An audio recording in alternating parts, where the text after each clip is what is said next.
For 13 years, I slept next to a stranger. His name was Daniel, and he made the best Sunday pancakes I'd ever tasted.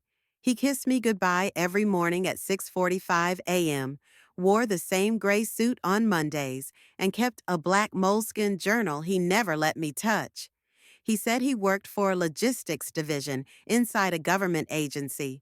Nothing thrilling, nothing shady, just the kind of bureaucratic desk job that puts you to sleep by the third sentence. He always made it sound so forgettable. And for the longest time, I believed him. Because why wouldn't I? He showed up, paid bills, smiled at my parents, called me Ace whenever I solved the New York Times crossword before him. But you don't really know a man until you watch him lie without blinking. It started with little things. His scent changed. Different cologne, subtle. A new one I hadn't bought. Then came the late nights, the off-site meetings, and the phone calls he'd take in the garage, whispering like the walls might hear. I asked questions. He answered with just enough truth to keep me comfortable. But comfort is a dangerous drug. And eventually, I sobered up. I used to be a forensic linguist. Back before marriage and joint tax returns, I worked in behavioral analysis, consulted on fraud cases, studied speech patterns, microexpressions, syntax. I could tell if someone was hiding something by the way they paused before using a pronoun. I gave it up when I married him. And maybe that's the part that burns the most, because the deeper the cracks got, the more I realized I hadn't lost my skills. I had just stopped using them, until one night, Daniel came home with blood on his cuff. Tiny, barely visible, but not invisible to me. He said, "Cut myself shaving." Wrong. Daniel never shaved at night. I smiled, kissed his cheek, then opened a new file on my old laptop. Subject: Daniel R. Caldwell. Classification: unknown status, under personal surveillance. He thought I was just his wife, but I was the investigator he never saw coming. We never had secrets. At least, that's what Daniel used to say whenever he caught me hesitating with a question. But I've learned that the people who say, "We don't keep secrets here," are usually the ones keeping the biggest ones. After the blood on the cuff incident, something inside me woke up, something I hadn't touched in years. I started noticing things I'd trained myself to ignore. He had a second phone. It wasn't hidden, just camouflaged, buried beneath folders in his office drawer, always on silent. Black case, no wallpaper, no notifications, unless he picked it up and unlocked it. I knew better than to confront him directly. You don't corner someone until you understand what they're capable of. So I started listening, not just to his words, but to his silences. The pause before he answered a question, the way he avoided eye contact when I asked about the team he supposedly supervised, the way he locked the guest room door before bed, something he never used to do.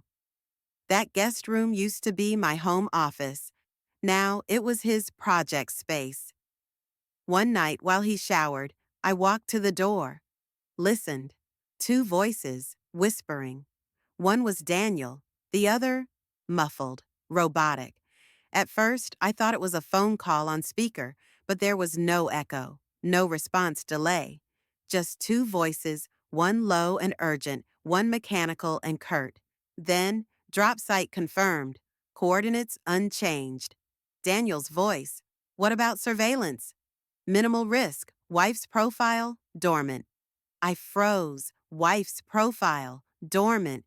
He wasn't talking to a friend. He wasn't talking about a project. He was reporting on me. I backed away slowly, heart hammering so hard I could hear it in my teeth. By the time he stepped out of the shower, towel around his waist, humming like nothing had happened, I was back in bed, pretending to scroll through recipes I wasn't gonna cook. He kissed my forehead and said, "Still up?" I smiled and said, "Couldn't sleep." But I wasn't restless. I was calculating. He thought I didn't know. He thought I was still dormant, but I was already awake, and I was done pretending not to hear the whispers. There's a difference between hearing someone and listening to them. Married people forget that. We grow used to noise, half-finished sentences over dinner, default answers like fine or just tired. But once I realized Daniel was watching me like a liability, I stopped being his wife and started being his observer. I listened like a stranger, like someone who didn't trust him. Because I didn't. Not anymore. He spoke in patterns, always the same phrases when he came home late. Traffic was a mess. Last minute call with DC. Nothing you'd be interested in. I started cataloging his sentences in my notes app, then cross-referencing them with the times he'd claimed to be somewhere else. I built a grid, colored it like a heat map. By the end of week 2, I could tell when he was lying within 5 words. But it wasn't just the words, it was the timing. Daniel had routines, rehearsed and exact, brushed his teeth for 2 minutes 10 seconds, took his coffee black on Tuesdays, ran exactly 3.2 miles every Thursday morning, and then suddenly, he changed. He started waking up before the alarm, skipping breakfast, sitting in the driveway for 15 minutes before pulling into the garage at night.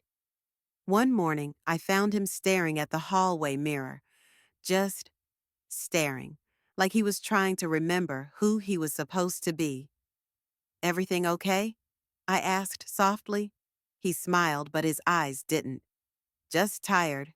Work's been heavy." "Lieutenant." His voice lifted a half step on the word tired, and he touched his left ear, his tell. He did it every time he fibbed about work. I nodded and kissed him on the cheek, but inside I was burning with questions. Who was he talking to behind the guest room door? Why was I being profiled like a threat? What kind of government job required keeping secrets from your wife? By the 3rd week, I had installed a keystroke tracker on his personal laptop and cloned the SIM card in his hidden phone. He thought he was monitoring me, but I was already 10 steps ahead, because when you live with a liar long enough, you stop asking for the truth and start pulling it out thread by thread. Daniel had never been late for a flight in his life. He packed with military precision, rolled shirts, folded socks, belt coiled like a snake. He printed itineraries, saved backups to a USB, and labeled them like he was briefing a task force, not flying to a conference in Seattle. But this trip felt different. He didn't let me near his suitcase, said he was just throwing in a few things. But when I passed the half-zipped bag in our bedroom, I saw no charger, no toiletries, no book for the plane, which he always brought. He kissed me quickly, like someone avoiding a camera flash. "I'll text when I land." He didn't. Instead, I got a single message 8 hours later. "Busy day, long meetings, don't wait up." But I wasn't waiting anymore. I was tracking. The burner phone, the one he thought was his secret, had been cloned. I followed its GPS trail like breadcrumbs, and it didn't go anywhere near Seattle. The signal pinged from a small town in Virginia, then to a rural property just outside Quantico, and that's when the unease bloomed into something darker. Quantico wasn't just another city. It was federal territory, FBI, CIA, black site contractor buildings, covert intelligence's backyard. I opened his laptop. The keystroke logger had saved everything. Emails typed but never sent. Browser tabs opened in sequence. And one message saved in drafts, addressed to someone named A. Winters. Subject has shown behavioral shift. Possible reactivation. She's watching me, requesting protocol clearance. If necessary, we proceed. Subject, behavioral shift. She's watching me. He was talking about me. And, if necessary, we proceed? What the hell did that mean? Was this still about me snooping on a cheating husband? Or had I stumbled into something far more dangerous? I stared at the screen, heart pounding like a siren in my ribs. The man I married wasn't just hiding a double life, he was preparing for containment. I wasn't just a wife anymore. I was a liability, a file, a problem to be handled. I shut the laptop, locked the door, and started packing a bag of my own. If Daniel wanted to proceed, he'd have to catch me first. It's always one mistake. That's all it takes to unravel a perfectly constructed lie. Daniel was meticulous, borderline obsessive about security, encrypted drives, two-factor everything. He even covered our home assistant speaker with a dish towel every night, just in case. But when people think they're in control, they get sloppy, and he did. The morning after he left for Seattle, I powered up his work laptop. Normally, it was inaccessible, a fortress of password prompts and encrypted partitions. But that morning, it opened without resistance. No VPN, no fingerprint scan, just a blinking cursor and an unlocked session left idle. He must have been in a hurry. There was a folder on the desktop called TRB Logs. It looked generic, something harmless, buried under boring acronyms. But inside were dozens of subfolders, each labeled with initials and dates, each time-stamped, and one of them bore mine. E.Caldwell underscore 0214.behavioral. I clicked. Inside, a photo of me entering our local grocery store, my cell phone logs for the last 90 days, transcripts of 2 private phone calls with my sister, notes titled Emotional Fluctuations, 8-week pattern, a short audio clip of me on the phone saying, I don't know what he's hiding, but I'm going to find out. I couldn't breathe. He hadn't just been lying. He'd been surveilling me, documenting me, studying me like a case file. And the worst part? It wasn't just Daniel. Each folder referenced TRB Behavioral Phase 2. I didn't know what TRB stood for, but I knew how military naming conventions worked. This wasn't some personal project. It was protocol, official, backed by something bigger. There were observation logs from someone else, too. Different phrasing, more clinical. Sentences like, subject is exhibiting signs of pattern deviation. Authorization for soft intervention requested. Subject, intervention. I wasn't just being watched. I was being evaluated. And someone, maybe Daniel, maybe someone above him, was preparing for what came next. I copied everything onto an external drive I kept hidden in a makeup kit from my old fieldwork days. Then I wiped the session, closed the laptop, and stared at the wall in silence. The truth wasn't just beneath the surface anymore. It was staring me in the face. I thought I was investigating my husband, but I was inside something much bigger. And now I wasn't just watching. I was running out of time. Sleep became a luxury I couldn't afford. Every time I closed my eyes, I'd see that folder. My name stamped on a digital file like a target. Subject, deviation, intervention. I kept the lights low and the curtains drawn. Daniel wasn't supposed to be back for 3 more days, but I couldn't trust the timeline anymore. If he knew I'd seen those files, if anyone knew, I needed to be 5 moves ahead. I stopped using my phone, wiped my texts, rerouted my IP address through 3 dummy VPNs. I wasn't just hiding, I was disappearing. I had training for this. I knew how to move in the dark, how to read silence like language. And in that silence, I started putting the rest of the puzzle together. Daniel's schedule hadn't just changed, it had dissolved. He wasn't sleeping, wasn't shaving. He left receipts from places we'd never discussed, locations I traced to buildings without names. One address, buried in a crumpled parking stub from his car, led to a warehouse in Reston, Virginia. No signage, no windows, just a keypad entry system and 2 cameras aimed low, not at license plates, but faces. That same night, I tried logging back into his laptop remotely, but the screen was black. Remote access denied. The system had been wiped. Someone knew. That same hour, my internet cut out. Not a neighborhood outage, just my house. The lights flickered once. My phone buzzed with a system alert. Unauthorized device detected on network.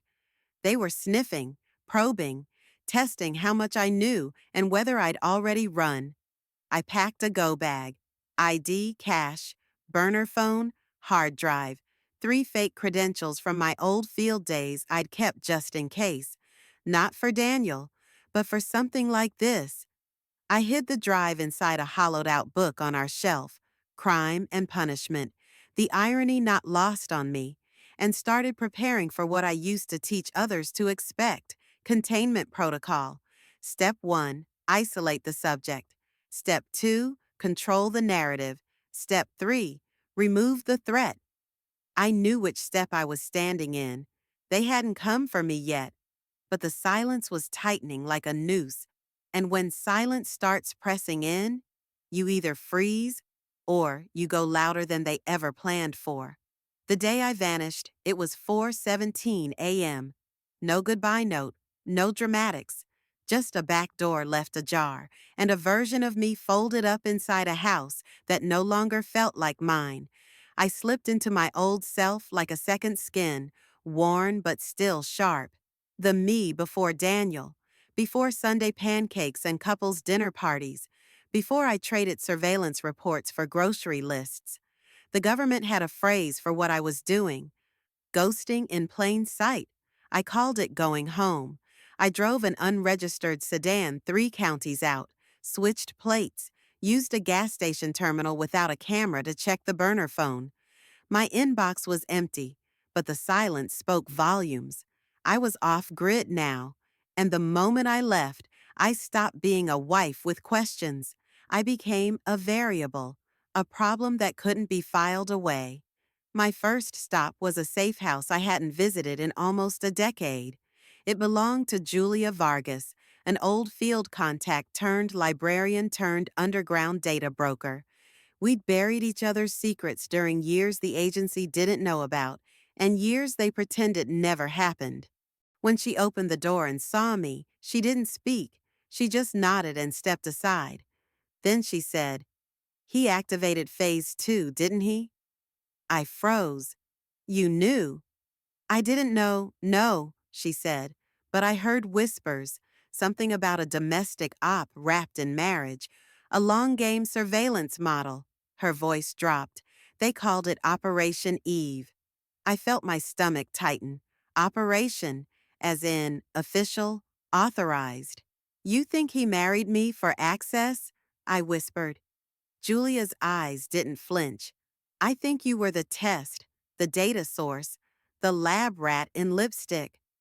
I wanted to scream, but rage would have wasted energy I couldn't afford to lose. Instead, I pulled out the external drive and laid it on her table. "I need this duplicated, encrypted, buried in 3 separate places." Julia nodded, already reaching for her tools. "Who else knows you're alive?" "No one," I said, then paused. "But I think they're hoping I'm not." That night, I didn't sleep. I sat in the corner of her spare room with my back to the wall and a Glock under my palm. I wasn't mourning a marriage anymore. I was preparing for war. And the woman Daniel thought he married? She was gone. This new version of me? She didn't need love. She needed answers. She sat at the corner table, half in shadow, half in sunlight, stirring tea that had gone cold. A wide-brimmed hat tilted just enough to shield her eyes. A faded scar curved from the corner of her mouth to her jaw, like punctuation on a story no one was brave enough to ask about. I knew who she was before she looked up. Agent Marcella Green, once a handler in covert asset logistics, later demoted to external consultant after a mission in Prague unraveled under mysterious circumstances. In our world, that meant she knew too much, or worse, she'd seen too clearly. I approached cautiously. She didn't flinch, didn't move, just said, Sit down, Caldwell. Or should I say, Subject Eve. My blood ran cold. I didn't come here for cryptic riddles. You never do, she said, but you always leave with them. I sat, quiet, measured, watching her hands, how they moved, where they rested. She still carried her weapon left side, even after retirement. That meant she was still cautious, still waiting for the past to find her. I slid her a folded napkin. Inside, a flash drive encrypted. My husband, my house, my data, all compromised. I need eyes inside. She didn't touch it, just raised a brow. You know what you're asking, right? If I plug this in, I'm no longer a consultant. I'm a traitor. Again. I leaned forward, and I'm no longer just a wife. I'm a ghost from a program that shouldn't exist. That made her blink. Once, then she reached into her coat and pulled out a worn envelope. Inside, black and white photos, surveillance shots, my face, my grocery store, my coffee order, my movements, dated 2 years before Daniel proposed. They were watching you long before you said yes, she whispered. This wasn't a marriage. It was an insertion. My throat tightened. You're saying I was planted? No, she said. You were planted on. He was the asset. You were the terrain, and he was supposed to map you. I sat back, heart pounding in places I didn't know could ache. Marcella finally took the flash drive, slipped it into a book. Go home, Caldwell, or whatever's left of it. They'll come for you soon. When they do, don't run. Record. What does that mean? I asked. But she was already rising, already leaving. Her parting words quiet enough to haunt. They trained him to observe you. But they forgot. You were trained to catch people like him. I used to love the sound of his voice. Smooth, low, always calm, even when life wasn't. It made me feel safe, the way a well-written lullaby hides how dark the story really is. But after Marcella slid those photos across the cafe table, I couldn't hear him the same way. Because now I knew what I was listening for. Daniel wasn't just lying, he was signaling, and the code was buried in plain sight, his word choices, cadence, even how he breathed between sentences. So I went back, not physically, but digitally. Every voicemail he'd ever left, every saved call, even the old anniversary videos where he toasted to forever. I ran them through a spectrogram analyzer, something I hadn't used since my days with the Joint Task Behavioral Unit. It broke speech into frequencies, visual patterns, a voice print, like a fingerprint made of sound.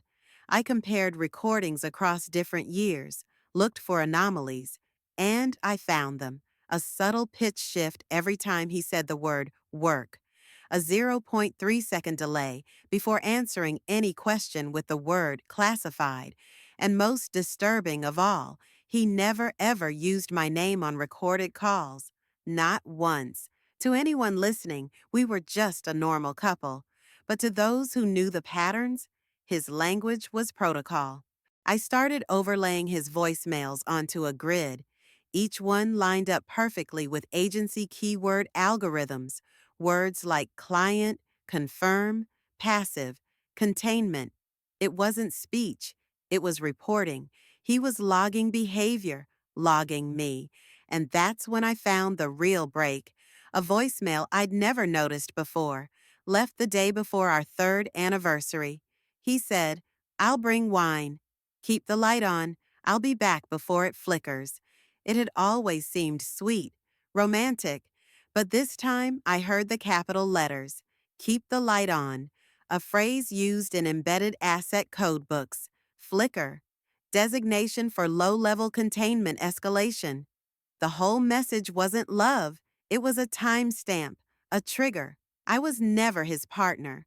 I was a live test subject for an operation they were too afraid to run on hostile soil. They used our marriage as a lab. And Daniel, he was the handler who held my hand every night while clocking my every move. But now I had his voice, Now he was the subject, and I was the one building the case. It started with a silver sedan, unmarked, tinted windows, parked 2 houses down with its engine running, exactly 17 minutes every afternoon. Same time, same car, same stillness. I noticed it after a supply run when I returned to Julia's safe house with dry shampoo, protein bars, and 2 prepaid phones. I wasn't expecting surveillance so soon. I hadn't tripped any alarms. I hadn't gone online with my real credentials. But then again, they didn't need to follow breadcrumbs. They knew me. They'd built an entire behavioral profile around my routines. I kept the curtains drawn and waited. The car returned again the next day, and the next. Each time the same pattern. Engine idling, driver never visible. No plates I could verify. The fourth day, I stepped out onto the porch, slowly sipping a cup of tea. A casual performance, the kind wives in old spy thrillers put on while pretending they don't notice the camera lens reflecting sunlight. But I did notice. I saw the shape of a shoulder in the driver's seat, saw the figure shift slightly. No phone, no radio. Just waiting. That was the moment the fear went cold, because fear is only useful until it hardens into instinct. And mine was screaming, they're not just watching, they're measuring. I called Julia using the burner. Asset on me, silver. Window 3 houses down. What's my play? Her voice was steady. You're compromised. I know. You want the truth? Always. She paused. Daniel's not alone. You're part of a cluster. 4 other women flagged in the same region, all married to men with government ties, all showing signs of pattern deviation in the last 6 months. I sank into the kitchen stool. So this wasn't just my test? No, she said. You're part of a trial. Phase 2 of a domestic surveillance model. Asset integration through emotional entanglement. They're studying loyalty thresholds. My hands curled into fists. They weren't just watching marriages. They were manufacturing them. I stared at the car outside, still there, still waiting. I ended the call, went to the back room, grabbed the hard drive, the Glock, my notes, and the file labeled Containment Triggers. Then I stepped out the side door. I wasn't going to hide anymore. I was going to find the others, expose the trial, shatter the program, and I was going to make sure the woman they flagged as dormant would be the one they never forgot. There was no record of Daniel Caldwell working for the federal government. Not officially, not on paper, not in any public-facing agency database, contractor ledger, or federal employment registry. I knew where to look. I'd helped build half those systems. I had backdoor access to employment verification modules used by Internal Affairs. And his name did not exist. His so-called Division of Logistics and Interagency Transit was a phantom. The kind of titles slapped onto black budget programs when you want the cover to sound so boring no one asks twice. I traced the IP from a single login session to a shell company registered in Delaware. Classic move. The business address led to an abandoned strip mall that hadn't had a working tenant since 2013. But the real break came from a flight log, one that didn't include his name, but did match his travel dates. A charter jet registered under Vesbridge Holdings. That company had ties to a little-known federal project once flagged by an internal whistleblower in 2016. TRB, Test, React, Break. I'd found the acronym. I wish I hadn't. TRB was a behavioral engineering program, unofficial, unregulated. Its mission? To simulate high-pressure emotional entanglements between embedded assets and civilian partners. In plain terms, they manufactured marriages to study control. The documents were buried deep in mirrored databases, ones built to self-erase if pinged from outside domains. But Julia had shown me how to slip past those triggers years ago. Inside one redacted file, I found a debrief summary. Asset ID 404-ZC status. Active handler notes. Subject believes marriage is authentic. Emotional buy-in remains high. Recommendation: extend trial until behavioral deviation crosses threshold. I knew those words. They were cold, clean, surgical. The language of people who didn't see you as a person, just data. And then came the kicker. Under field name, it read D. Caldwell. There it was, confirmation, not just that Daniel was lying, but that he never existed the way I thought he did. Our marriage license, registered under a division that didn't exist. Our mortgage, paid through a financial services firm used in offshore intelligence operations. Even the ring, a simple platinum band engraved with yours always, had been purchased with a one-time government-issued procurement card.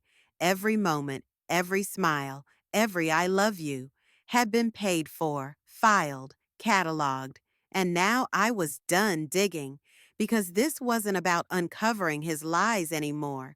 It was about what I was going to do with the truth. It came through at 3:07 a.m., a misfire, a single unguarded moment in a system designed to be airtight. Daniel's encrypted inbox had been silent for days, locked behind a biometric loop and a burner server that rerouted through 6 countries. But in his paranoia, he'd set auto-forward rules on certain keywords, probably to avoid missing anything critical. He must have forgotten one. The message hit my mirrored inbox like a flare in a pitch-black sky. No subject, just a sender, winters.protocol at vx-efac.org. The same name I'd seen before. A Winters? I clicked. No hesitation. The body of the email was short, brutal, calculated, initiate closure, subject has breached emotional threshold, containment authorized. Phase 3 begins within 72 hours. I read it 3 times. Phase 3. I didn't know the details, but I knew enough. That was final stage language, the kind of phrasing used when an asset loses control of a variable. And in this scenario, I was the variable, the subject, the breach, the thing that had to be contained. I felt a calm settle over me, ice, not fire. There were no more illusions, no benefit of the doubt, no hoping that somewhere underneath the lies, Daniel still cared. He didn't. Or maybe he never did. Maybe the man I married was just a mask, molded to fit my vulnerabilities like a key. I downloaded the email, took screenshots, sent backups to 3 servers Julia had helped me set up the week before. Then I ran it through language profiling. It matched Daniel's speech patterns, not Winter's. Daniel had written it. He'd authorized my closure, just like that. A cold command, tucked between bureaucratic buzzwords. My heart didn't break. It hardened, because now I had everything I needed: evidence, timeline, identity confirmation, and motive. They didn't just ruin my life. They ran a human experiment through my marriage and were about to erase the subject when she asked too many questions. But I wasn't going quietly. I wasn't disappearing into the footnotes. If Daniel wanted a phase 3, he'd get one. But I'd be the one writing the protocol. The phone rang once, then twice. Burner line number 2, the one only 3 people in the world had the number for. I was parked behind a bait shop off Route 29, staring at the water. I hadn't slept in 2 days, living on caffeine and the kind of adrenaline that comes from knowing your name is somewhere on a government kill list, labeled containment priority. I answered without a word. A woman's voice came through, measured, flat, but there was something trembling beneath it. You don't know me, but I know you. My name is Kira. I said nothing. Let her speak. I saw your name in the system. You were flagged as non-compliant. A pause. So was I. I straightened in my seat. My husband was part of it too, she said. worked for a consulting firm that paid cash and taught him how to manipulate behavioral triggers. I found out when he slipped and said something. Coded. I leaned forward. How did you find me? There's a secure thread passed between compromised spouses, she said, encrypted within hobby forums, cooking blogs, even Spotify playlists. It's how we stay alive. The paranoia I'd been dragging like a chain around my ankle eased just enough for me to breathe. I wasn't alone. There were others. She continued. We call ourselves the Recall. We're gathering everything: audio, documents, identities. We have a drop server in Asheville, but it's compromised. We need somewhere new. I knew then what this was. It wasn't a warning. It was an invitation. Kira dropped a final line. You're not the variable anymore, Evelyn. You're the weapon. Click. Line dead. I stared at the screen, heart thudding. Not because I was afraid, because for the first time in this entire nightmare, I had something they didn't. Community. Every woman they thought was isolated, every test subject, every loyalty profile they tried to manipulate. We were organizing. We were supposed to be ghosts. But now we had a voice, and soon we'd have a plan. I started the car, dialed Julia. Pack everything, I said. We're not just running, we're building. Because Daniel may have started this operation, but I was going to end it, and I wasn't doing it alone anymore. The message came encrypted inside a recipe blog, hidden in a comment under a banana bread post, of all things. The text read, Too much cinnamon can change everything. Try 38.9072 degrees north, 77.0369 degrees west instead. Coordinates, DC proper, right in the belly of the beast. Julia and I ran the numbers through our black line map.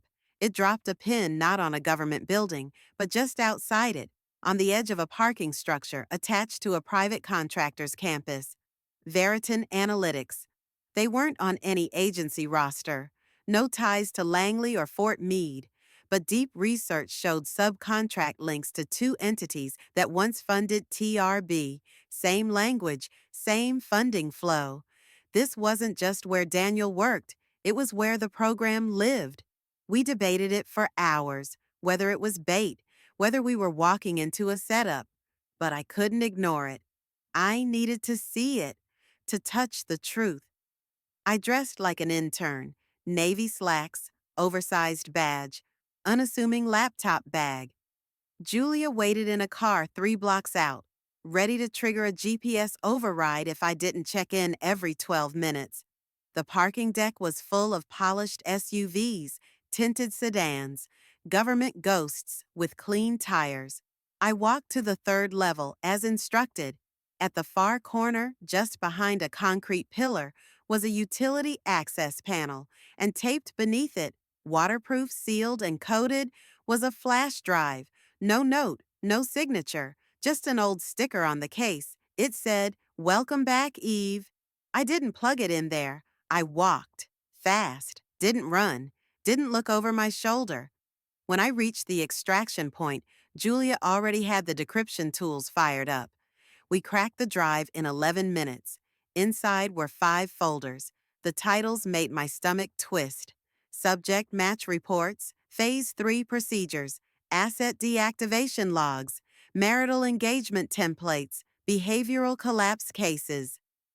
We didn't speak. We just scrolled, read. Hundreds of women, dozens of cities, mock marriages staged with fully trained assets, false jobs, scripted meet-cutes, engineered crises to increase emotional dependence. I wasn't just a wife. I was one of hundreds. Some were already marked as inactive. Some had successfully terminated. Some were still being evaluated. Daniel's reports were in there, my name on nearly every page, annotated, timed, reviewed by someone named A. Winters, with a line scrawled in red, Termination protocol delayed. Subject demonstrates unexpected strategic resilience. That was me.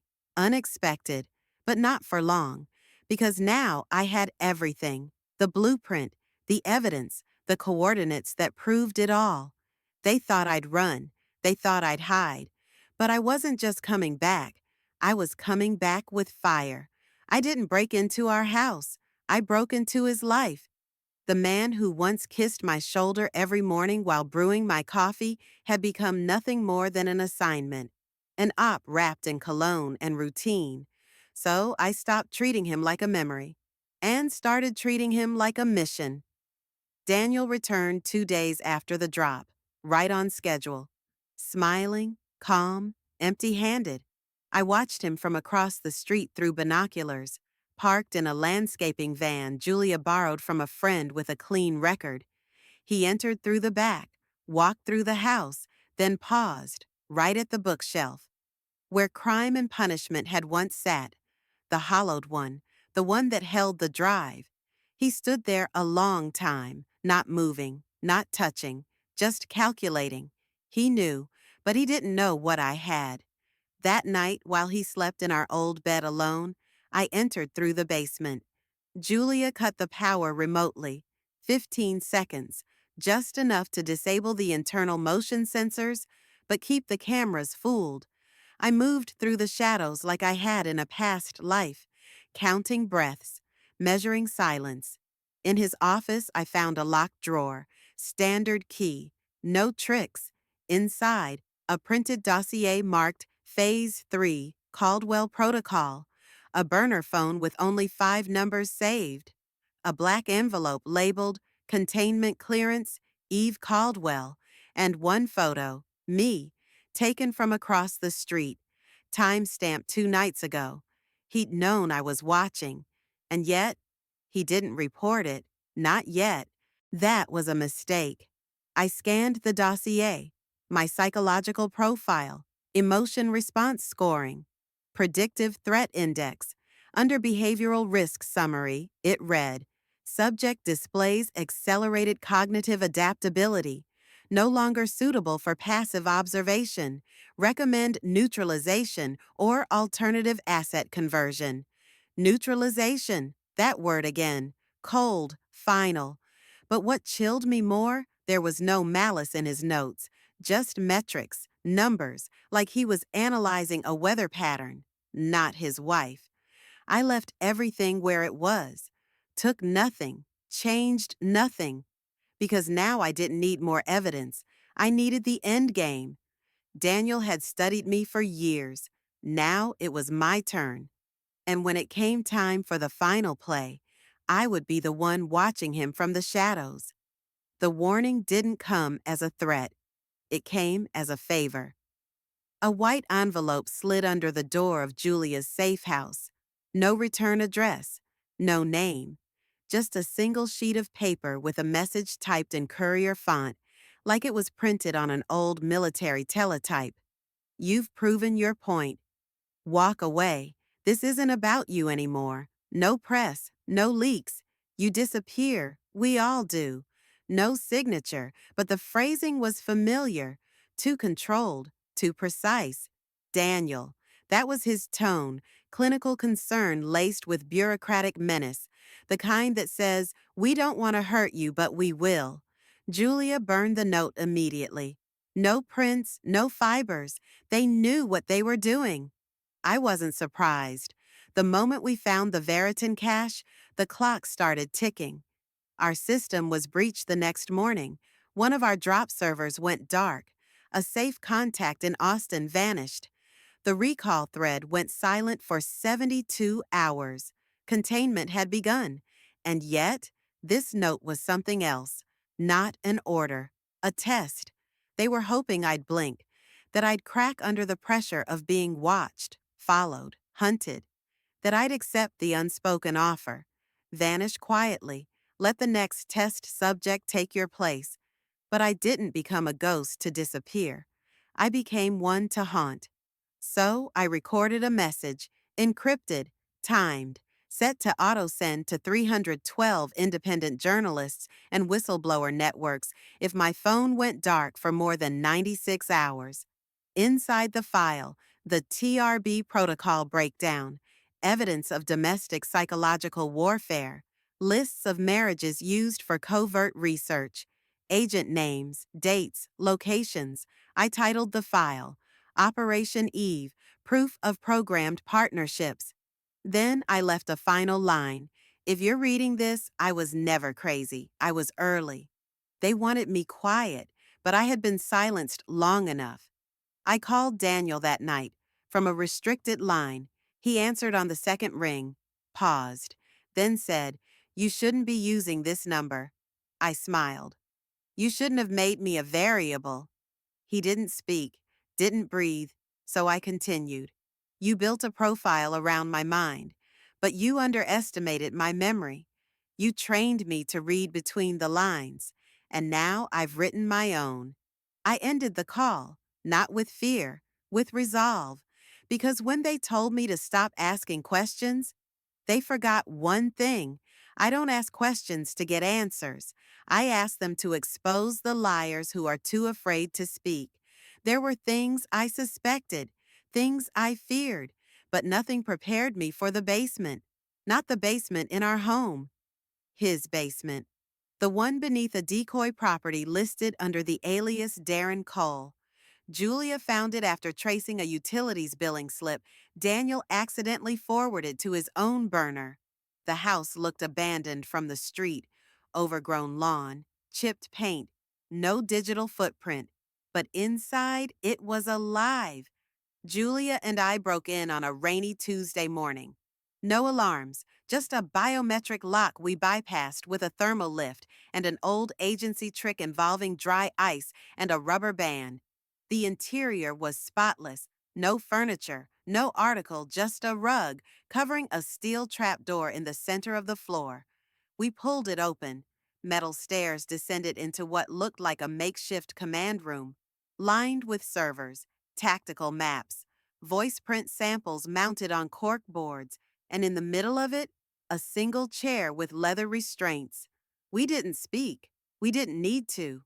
Julia moved to the desk and started photographing everything. I moved toward the screen. Static flickered, then rolled into grainy footage. Me, from 3 years ago, sitting at our dining table, laughing, talking about a book I'd just finished.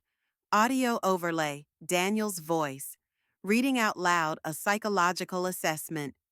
Subject has high verbal recall, emotional triggers linked to abandonment, betrayal, professional dismissal. Reactivity peaks when underestimated. Another screen lit up.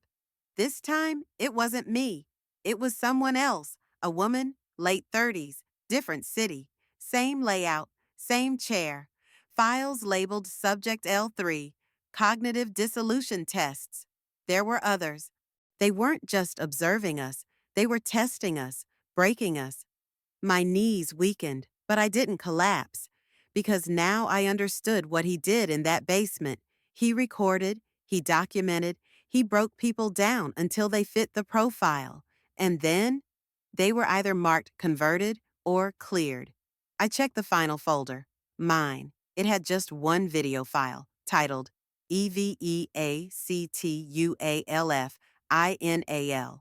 I didn't play it. Not yet. Not until I was ready, because that wasn't my ending. That was his. And I was going to rewrite it.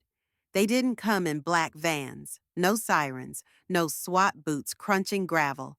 Just a knock, 3 short raps, even, calm, like someone asking for sugar. I was at the safe house on the outskirts of Chesapeake, triple layered with fail-safes and blind cameras. Julia was out scouting new drops. I was alone, staring at the flash drive labeled EVEACTUALFINAL, still unopened on the desk. The knock came again. I froze, checked the clock. 2:11 p.m. daylight, brazen. That meant they weren't there to scare me.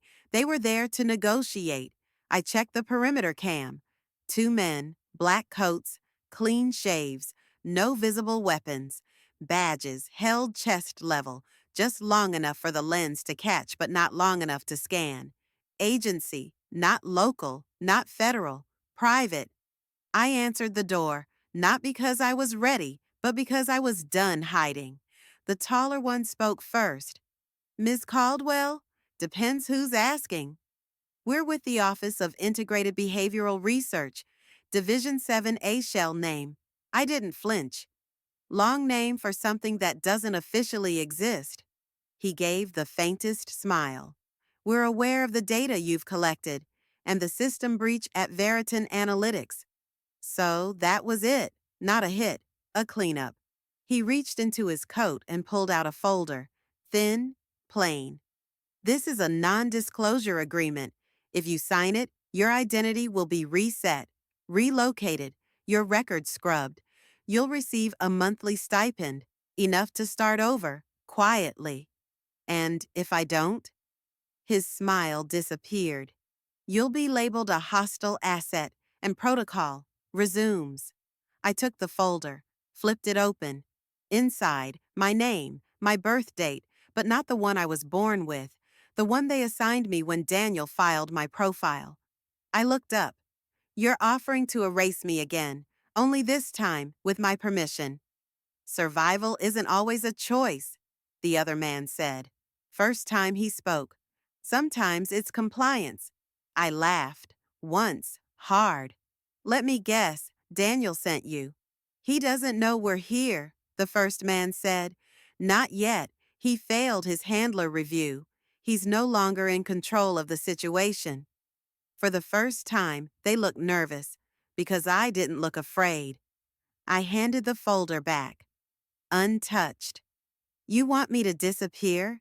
You should have thought of that before you trained me to watch people like you. And I closed the door. Quietly. No screaming, no bullets, just the unmistakable sound of a woman who had nothing left to lose, except the truth. I always thought I was collateral, a pawn, the naive wife of a man with secrets. But that was the final illusion. Because Daniel didn't just observe me, he followed me. Every pattern I developed, every strategy I used to outmaneuver him, every deviation from their expected outcome was documented, cataloged, applauded. That video file in the basement, Eve, actual, final, I finally opened it, not in fear, in defiance. It started with surveillance footage, clips of me moving through our home, talking on the phone, working in my old office, overlaid with Daniel's voice. Subject demonstrates predictive adaptability, exercises restraint under surveillance stress, refrains from confrontation despite confirmation of deception. My face filled the frame, a still of me staring at the window, thinking I was alone. Recommend reclassification. Subject is not a passive civilian. She is the variable, the unknown, the test. And then another voice, female, older, colder. You designed her too well. Not Daniel, them. This wasn't about watching how I responded. This was about seeing how far someone like me could go when pushed beyond trust. When love became data. When control dressed up as commitment. I was never the victim. I was the blueprint, the prototype for a new category of emotional manipulation. They weren't studying Daniel's success. They were studying mine. Every time I fought back, every time I slipped away, I passed their test. But I didn't run to survive. I ran to understand. And now I understood everything. I wasn't the one being broken. I was the one breaking the model. That's why they came to my door, not to silence me, to contain what they couldn't explain, to bury the project before the public realized what had been done. I looked at myself in the mirror that night and whispered, "You weren't part of the experiment. You were the experiment." But they made one critical error. They underestimated what happens when a subject becomes aware, when the test decides to flip the lab. And I wasn't just going to expose them. I was going to dismantle everything they built, from the inside out. Daniel was always calm under pressure, a perfectly engineered asset, trained to read the room, control the tone, withhold just enough to keep you guessing. a master of trust by design.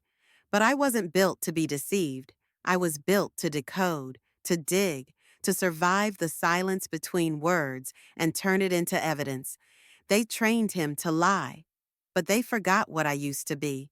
Before the apron, before the weekends at the lake, before the anniversary trips that felt more like scripted missions than memories, I was a field analyst, a pattern profiler, the one they brought in when things didn't make sense.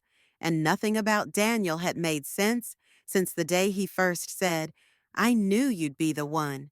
Now I know why.